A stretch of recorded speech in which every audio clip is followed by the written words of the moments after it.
Pada tanggal 31 Oktober di tahun 2008 adalah hari kelahiran gagasan Bitcoin. Gagasan ini lahir atas white paper Satoshi Nakamoto berjudul Bitcoin, a Peer-to-Peer Electronic Cash System yang diterbitkan secara online di milis kriptografi. Melalui white papers ini, kita tahu alasan mengapa Bitcoin hadir, yakni adanya dominasi institusi keuangan konvensional. Berikut perusahaan pihak ketiganya atas transaksi online. Institusi keuangan yang jadi penengah tersebut dianggap Satoshi meningkatkan biaya transaksi yang harus ditanggung oleh nasabah. Dan adanya penengah tersebut pada akhirnya membatasi transaksi-transaksi bernilai minimum untuk dilakukan. Atas penyebab transaksional yang merugikan itulah, Satoshi membuat Bitcoin yang merupakan versi peer-to-peer dari uang elektronik yang memungkinkan pembayaran online dilakukan secara langsung dari satu pihak ke pihak lain tanpa melalui institusi keuangan. Sementara itu dalam bentuk nyata, Bitcoin mulai meluncur ke dunia maya tepat pada tanggal 9 Januari tahun 2009. Itu merupakan tahun penghujung dari masa suram krisis ekonomi global yang berlangsung antara tahun 2007 hingga 2008. Secara spesifik, krisis ekonomi global juga menyebabkan perlambatan pertumbuhan perdagangan. Dalam 5 tahun sebelumnya, pertumbuhan perdagangan dunia rata-rata mencapai 8,1%. Namun, angkanya langsung anjlok menjadi 4,1% di tahun 2008. Krisis ekonomi juga menyebabkan turunnya harga berbagai komoditas, tak terkecuali minyak. Pada bulan Juli di tahun 2008, harga minyak per barel dipatok di angka $147 per barel, lalu menurun menjadi $47 per barel pada Desember di tahun 2008. Kesukaran ekonomi ini membuat dunia ekonomi lesu. The Federal Reserve, Bank Sentral AS, bahkan harus menurunkan suku bunga kredit ke level 0,25% pada akhir tahun 2008 agar publik mau kembali mengambil kredit. Akibat lainnya dari krisis ekonomi global tersebut ialah pelemahan dolar terhadap mata uang lain. Pelemahan dolar ini salah satu sebabnya ialah hilangnya kepercayaan publik atas dolar atau atas sistem keuangan konvensional secara keseluruhan. Kondisi ini memunculkan uang kripto seperti Bitcoin. Masyarakat menghendaki ada mata uang lain sebagai alternatif. Jason Leibowitz, pemerhati uang digital yang juga mantan profesional di Wall Street yang bekerja di bidang blockchain pada Credit Suisse, pernah menulis tentang Bitcoin yang dipublikasikan di Coinbase.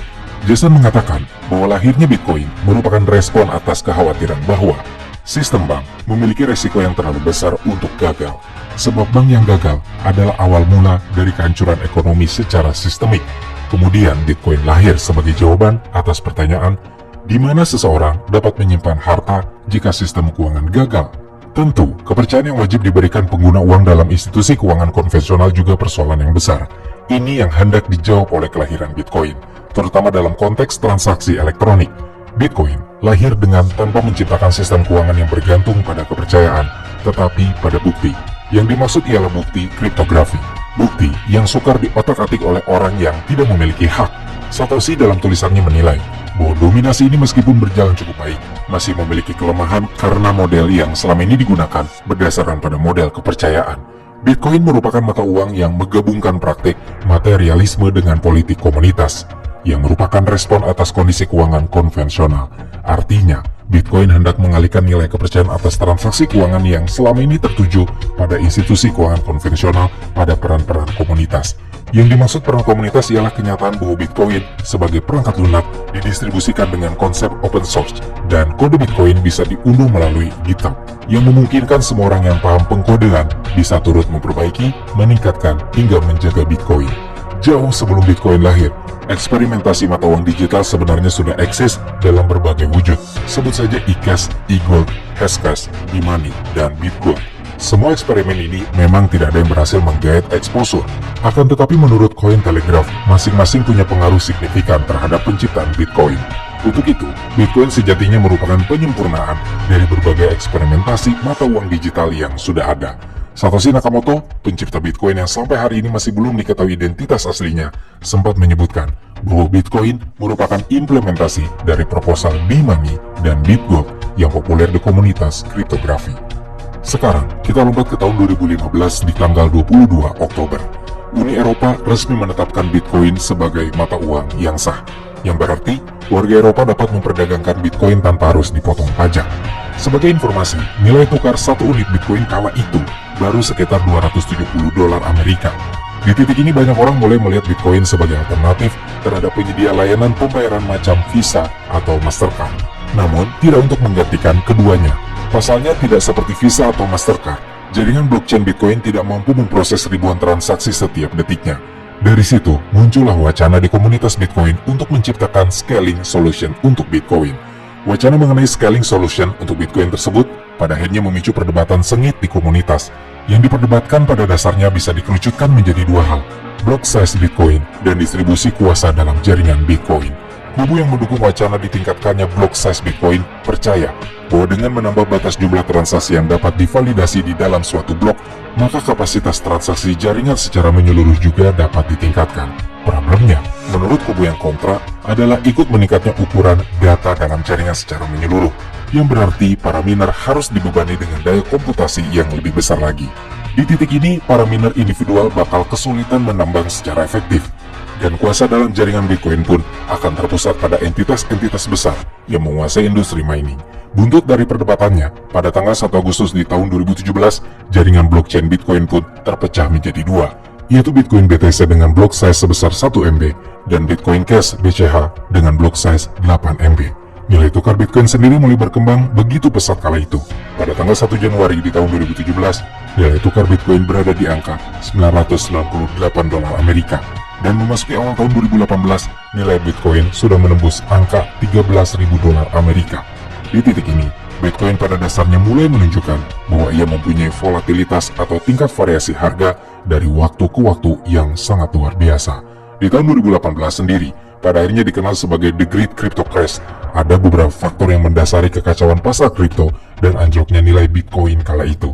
Salah satunya tren Initial Coin Offering atau ICO yang meledak setahun sebelumnya.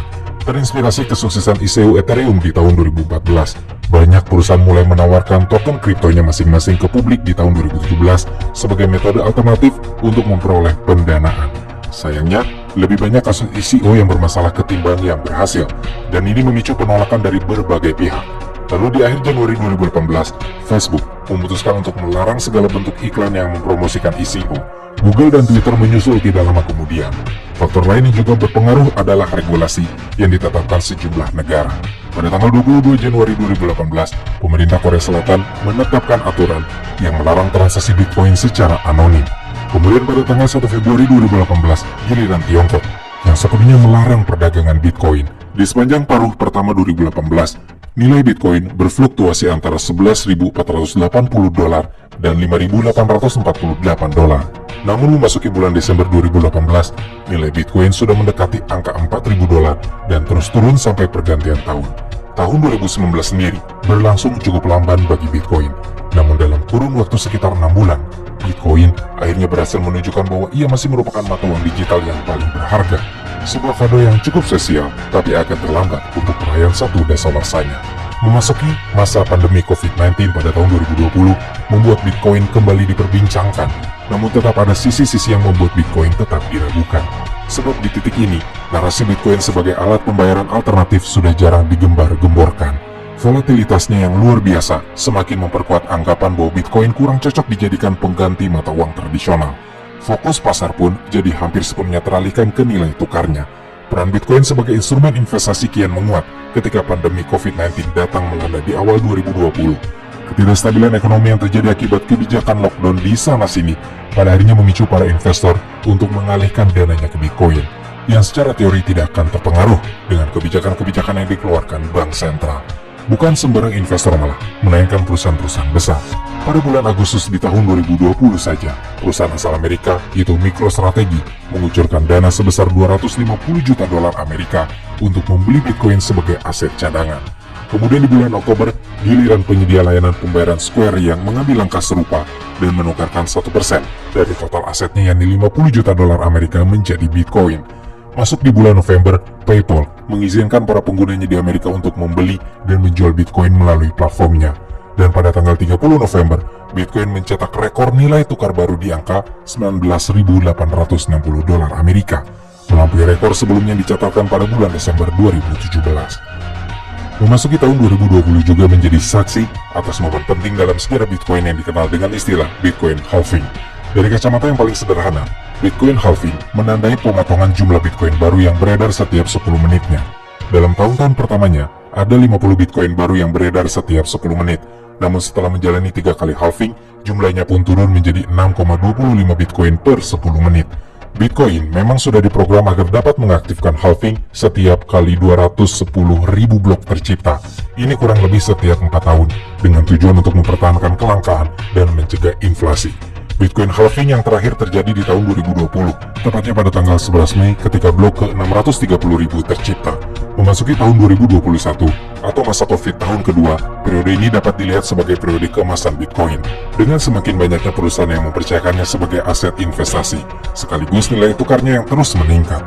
MicroStrategy, yang sebelumnya bisa dibilang memulai tren investasi Bitcoin di kalangan perusahaan besar, mengumumkan pada tanggal 25 Januari 2021 bahwa mereka masih terus membeli Bitcoin, dan saat itu memegang sekitar 70.784 Bitcoin atau setara dengan 2,38 miliar dolar. Kemudian pada tanggal 8 Februari, nilai tukar Bitcoin sempat menyentuh angka 44.000 dolar lebih. Penyebabnya apa? Penyebabnya karena perusahaan Tesla pada hari itu mengumumkan bahwa mereka telah menggelontorkan dana sebesar 1,5 miliar dolar untuk membeli Bitcoin, sekaligus mengumumkan rencana untuk menerima pembayaran dalam bentuk Bitcoin. Beberapa bulan berikutnya, tepatnya pada tanggal 7 September 2021, El Salvador resmi mendeklarasikan Bitcoin sebagai mata uang resmi di samping dolar Amerika, menjadikannya negara pertama yang mengambil langkah tersebut. Nilai tukar Bitcoin pun terus menguat di kala itu, bahkan sempat menyentuh angka 66.000 dolar pertanggal 20 Oktober di tahun 2021. Nilai Bitcoin yang sedang tinggi-tingginya ini turut didukung oleh peningkatan dari sisi teknis. Pada tanggal 12 November di tahun 2021, jaringan blockchain Bitcoin resmi menerima upgrade yang dikenal dengan nama Taproot. Ada banyak hal yang disempurnakan oleh Taproot, namun secara keseluruhan, upgrade ini bertujuan untuk membuat jaringan Bitcoin jadi lebih efisien, baik dari segi waktu, pemrosesan, maupun ongkos transaksi. Sayang sekali masa keemasan Bitcoin itu tidak bertahan lama. Pasalnya, memasuki tahun ketiga COVID, yakni pada tahun 2022, kita melihat beberapa proyek kripto yang gagal total, yang kemudian memicu efek domino bagi proyek kripto lain, tidak terkecuali Bitcoin. Pada bulan Mei, dunia kripto digemparkan oleh kolapsnya proyek stable Bitcoin Terra Luna. Luna, yang sebelumnya sempat menduduki posisi 10 besar aset kripto dengan kapitalisasi pasar terbesar, kehilangan nilainya sepenuhnya dalam kurun waktu sekitar 1 minggu. Hampir semua aset kripto lain juga ikut terdampak, termasuk Bitcoin, yang nilainya sudah hampir mendekati angka 31.000 dolar kala itu. Situasinya semakin memburuk pada bulan Juni, ketika salah satu platform pinjaman kripto terbesar asal Amerika bernama Celsius menyetop penarikan dana pengguna untuk sementara. Akibatnya, nilai tukar Bitcoin sempat merosot sampai di bawah 20.000 dolar. Celsius pada akhirnya dinyatakan bangkrut di bulan Juli. Namun, pukulan paling telak yang diterima Bitcoin dan pasar kripto secara luas datang pada bulan November di tahun 2022 dalam bentuk bangkrutnya salah satu bursa kripto terbesar di dunia, yakni FTX. Nilai Bitcoin pun semakin anjlok sampai di bawah 16.000 dolar. Tentu saja, ini bukan penanda bahwa kisah Bitcoin bakal tamat begitu saja. Terlepas dari fluktuasi harganya, jalan Bitcoin masih panjang. Momen halving yang berikutnya baru akan berlangsung di tahun ini, dan ini diperkirakan masih akan terus berlangsung sampai tahun 2140. Tepatnya ketika Bitcoin yang ke-21 juta akhirnya berhasil ditambang dan beredar ke sirkulasi. Saat ini, Bitcoin adalah mata uang kripto terbesar di dunia berdasarkan kapitalisasi pasar, mengalahkan semua mata uang kripto besar lainnya seperti Ethereum, Binance Coin, Cardano, dan masih banyak lagi. Bitcoin selayaknya emas diperoleh melalui dua cara, membeli atau menambang. Namun perlu diingat, Bitcoin punya batasan jumlah.